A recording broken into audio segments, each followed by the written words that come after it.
Gelinleri göğüsledim, öbür aylar kesledim, geçsem zaman görsem, öbür aylar kesledim, geçsem zaman görsem.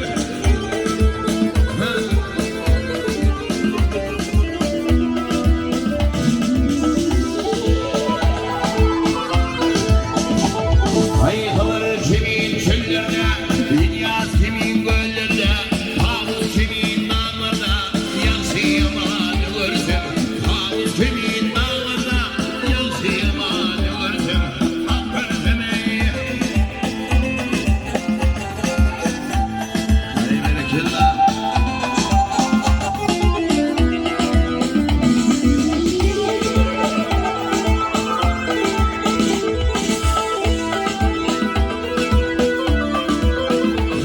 Ay yukarıda Hindistani, arkada Türkistani, evliyaların ummani, şuuru sani görsem, evliyaların ummani, şuuru sani görsem, ah görsem ey.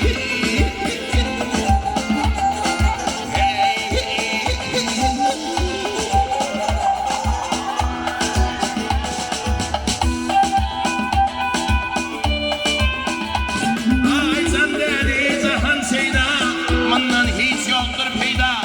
Yedi dağ, yedi derya, değerli dünya görsem. Yedi dağ, yedi derya, değerli dünya görsem.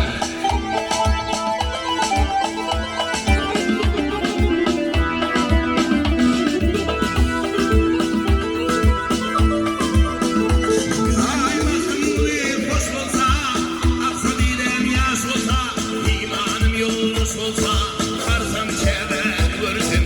İmanım yoldaş olsa, karsam dikçe görsem, ah görsem ey.